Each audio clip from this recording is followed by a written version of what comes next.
ప్రస్తుతం మనతో పాటు ప్రముఖ ఆధ్యాత్మికవేత్త జ్యోతిష పండితులు రవిశంకర్ శర్మ గారు ఉన్నారు. గురువుగారితో మాట్లాడదాం. నమస్కారం. నమస్తే అండి. ఓవరాల్గా ఈ మకర రాశి వాళ్ళకి 2026 జూన్ నుంచి 2030 వరకు ఏ విధంగా ఉండబోతుంది, ఎలాంటి జాగ్రత్తలు తీసుకోవాలంటారు? తప్పకుండా మకర రాశి వారికి ఈ సంవత్సరంలో గురువు సప్తమంలో సంచారం చేయబోతున్నాడు. ఉచ్చ స్థానంలోకి రాబోతున్నాడు రేపు రాబోతున్నటువంటి జూన్ నుంచి మకర రాశి వారికి సప్తమంలోకి వచ్చేటువంటి గురువు యోగకారకుడు. మెయిన్గా వచ్చేటప్పటికి వైవాహిక జీవితంలో ప్రశాంతతని ఇవ్వగలుగుతాడు, ఆధ్యాత్మిక జీవితాన్ని ఇవ్వగలుగుతాడు. అదేవిధంగా ఈ రాశి వారికి వచ్చేటప్పటికి ఆరోగ్యపరంగా కూడా కొంచెం అనుకూలత, భార్య తరపు నుంచి అనుకున్న దానికన్నా కూడా ఎక్కువగా సహకారం అందించగలుగుతుంది భార్య. అంటే భార్య కానీ భర్త కానీ కొంచెం ఒక మంచి సహకారం అనేది పొందగలుగుతారు. అదే సమయంలో ఈ రాశి వారికి ఏంటంటే కొద్ది చికాకు, కోపం, అంటే ప్రతి విషయానికి ఇదవ్వటం అనేది కూడా ఎక్కువగా ఉంటుంది. దానికి మెయిన్ కారణం రాహు జన్మరాశిలోకి డిసెంబర్లో రాబోతున్నాడు, జన్మరాశిలోకి సంచారం చేయబోతున్నాడు. సరే, ఈ రాశి వారికి వచ్చేటప్పటికి 2026, 27 అనేది ఒక విధమైనటువంటి గుడ్ పీరియడ్ గానే చెప్పచ్చు.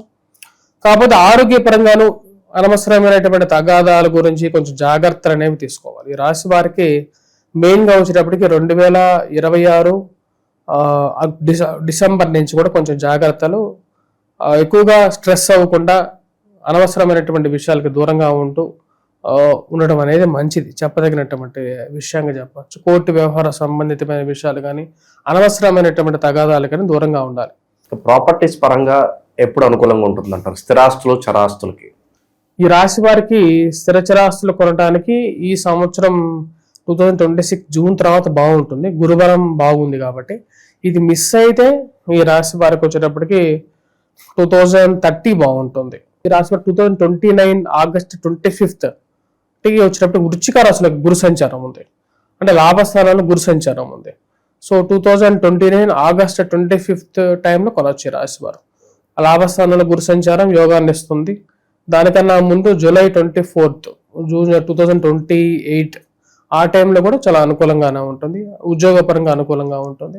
27లో కన్యా రాశిలో గురు సంచారం జరిగేటప్పుడు కూడా ఈ రాశి వారికి అనుకూలంగానే ఉంటుంది.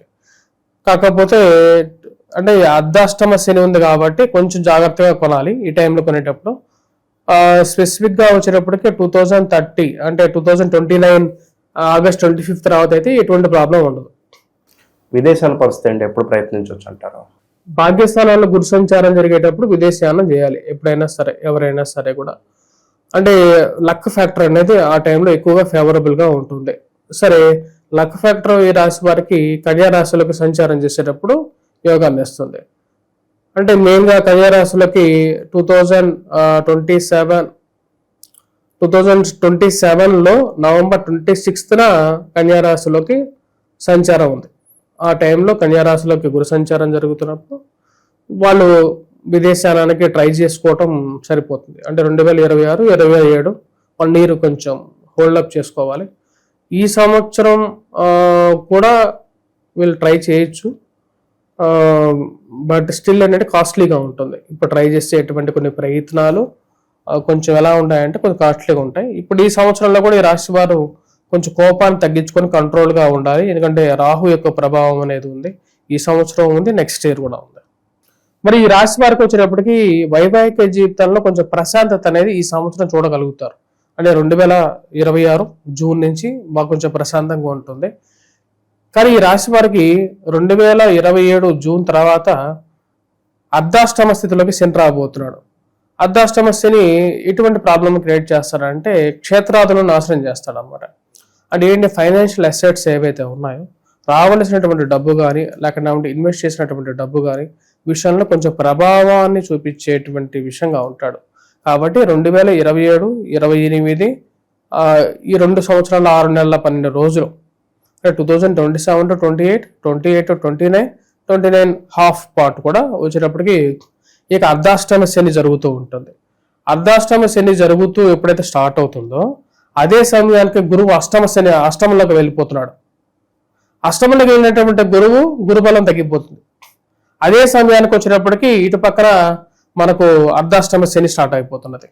ఇది అష్టమంలో ఉంది, ఇదేమో అర్ధాష్టమంలో ఉంది, రెండు ఒకేసారి స్టార్ట్ అయింది. మకర రాశి వారికి 2028 27 జూన్ నుంచి 28 జూన్ వరకు చాలా టఫ్ పీరియడ్. చాలా జాగ్రత్తగా ఈ సంవత్సరాన్ని డీల్ చేయాలి. ప్రతి విషయాన్ని చాలా కూలంకషంగా నిర్ణయాలు తీసుకునేటప్పుడు 2027 నుంచి 2027 జూన్ నుంచి 2028 జూన్ వరకు చాలా జాగ్రత్తగా ఉండాలి. సరే, 2027 2028 జూన్ అయిపోయింది. 2029 జూన్ 2028 జూన్ నుంచి 2029 జూన్ వరకు మళ్ళీ కొంచెం ప్రశాంతంగా ఉంటుంది. ఈ రాశి వారికి వృత్తిపరంగా వ్యాపారపరంగా అనుకూలంగా ఉండటం, వివాహం జరగటం, సంతాన ప్రాప్తి కలగటానికి అనుకూలమైనటువంటి పీరియడ్. అర్ధాష్టమ శని పీరియడ్ లో మెయిన్ గా ఈ రాశి వారు సెల్ఫ్ డ్రైవింగ్ విషయంలో జాగ్రత్తగా ఉండాలి. కాళ్ళకి కీళ్ళకి మోకాళ్ళకి నొప్పులు రావటం గురించి కానీ, లేకపోతే మానసికమైనటువంటి చింత కలగటానికి వీటన్నిటికీ కారకంగా ఉంటుంది అర్ధాష్టమ శని.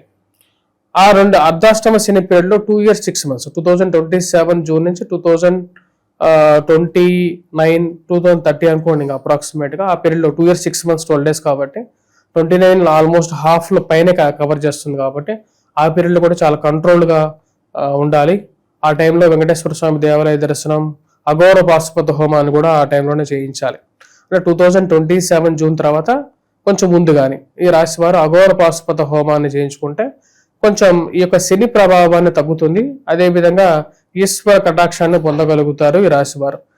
అదేవిధంగా ఆరోగ్యపరంగా కూడా వయోవృద్ధులకి ఆ టైంలో చాలా ఇంపార్టెంట్ ఇయర్ అన్నమాట. 2027, 28 అండ్ 29 చివరికి కూడా చెప్పాలంటే ఆ పీరియడ్ లో చాలా జాగ్రత్తగా ఉండాలి. సరే, ఈ రాశి వారికి వచ్చేటప్పటికి మెయిన్ గా 2028లో 2027 జూన్ తర్వాత కొంచెం అనుకూలంగా ఉంటుంది. 28 జూన్ తర్వాత కూడా కొంచెం అనుకూలమైనటువంటి పీరియడ్. 30 కూడా ఇంకా బాగానే ఉంటుంది అన్నమాట. కాకపోతే ఈ రాశి వారికి ఈ అర్ధాష్టమ శని పీరియడ్ ఏదైతే ఉందో ఆ పీరియడ్ లో కొంచెం నిర్ణయాలు తీసుకునేటప్పుడు, ఏదైనా కొనేటప్పుడు కానీ చేసేటప్పుడు కానీ, వెహికల్ కానీ స్పెసిఫిక్ గా జాగ్రత్తగా ఉండాలి. చాలా చాలా జాగ్రత్తగా ఉండాలి. నిర్ణయాలు తీసుకునేటప్పుడు, ఇన్వెస్ట్మెంట్ చేసేటప్పుడు ఆ వెహికల్ కరెక్ట్గా ఉందా లేదా, సెకండ్ హ్యాండ్ వెహికల్ కొనేటప్పుడు ఏం చేయాలి, ఇలాంటి విషయాలు కొంచెం జాగ్రత్తగా తీసుకొని నిర్ణయాలు తీసుకుంటే సరిపోతుంది. ఇక వీళ్ళు చేసుకోవాల్సిన పరిహారాలు ఏంటి గురుగారు? ఈ రాశి వారు కొన్ని మెయిన్ ఇంపార్టెంట్ పరిహారాలు కూడా చేసుకోవాలి. ఇందాక చెప్పిన విధంగానే రాహువు ఈ సంవత్సరం డిసెంబర్లో జన్మరాశిలోకి సంచారం చేస్తున్నాడు.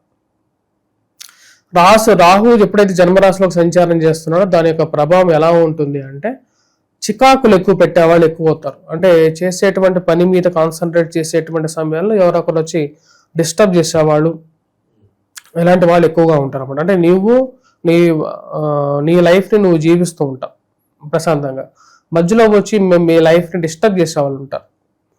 అటువంటి వాళ్ళతో కొంచెం జాగ్రత్తగా ఉండాలి. దుర్గాదేవిని ఎక్కువగా పూజించాలి. అదేవిధంగా 2027 జూన్ తర్వాత కంపల్సరీగా అఘోర పాశుపత హోమాన్ని ట్రై చేయండి. అది కొంచెం వర్కౌట్ అవుతుంది. మీకు హెల్త్ పరంగాను వెల్త్ పరంగాను ఇంపాక్ట్ ఇవ్వగలుగుతుంది, మీకు సపోర్ట్ చేయగలుగుతుంది.